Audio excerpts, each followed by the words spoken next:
Սույնով մենք նաև մեր պատրաստակամությունն ենք հայտնում բանակում խաղաղ պայմաններում սպանված զինծառայողների ծնողներին աջակցելու հարցում։ Մենք կանգնելու ենք նրանց կողքին, ում երեխաները սպանվել են Հայաստանի Հանրապետության զինված ուժերում, իսկ մարդասպանները մնացել են անպատիժ։ Կոչ ենք անում Հայաստանի Հանրապետության յուրաքանչյուր քաղաքացու միանալ որդեկուրույս ծնողների արդար պահանջին։ Մենք այսօր դատապարտում ենք բանակում տեղի ունեցող հանցագործությունները, որպեսզի դրանք չկրկնվեն վաղը։ Դուք էլ դատապարտեք զինվորների սպանությունը, որպեսզի չգրանցվեն սպանության նոր դեպքեր։ Ովքեր ցանկանում են ստորագրել այս հայտարարության տակ, խնդրենք մոտեցեք մեզ եւ ստորագրեք։ Շնորհակալություն։ Նաև հայտարարության տեքստը վերցրեք։ Ուրեմն 2015 թվականի մայիսի 13-ին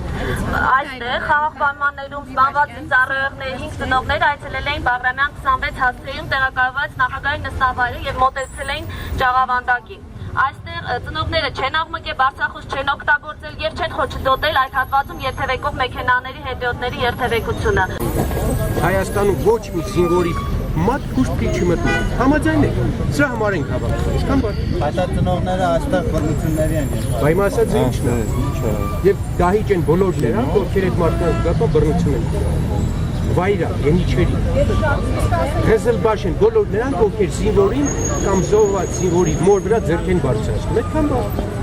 Եվ մենք այսօր եկել ենք բողոքելու դրա համար։ Ես չեմ, ես եկել եմ մասնակցելու։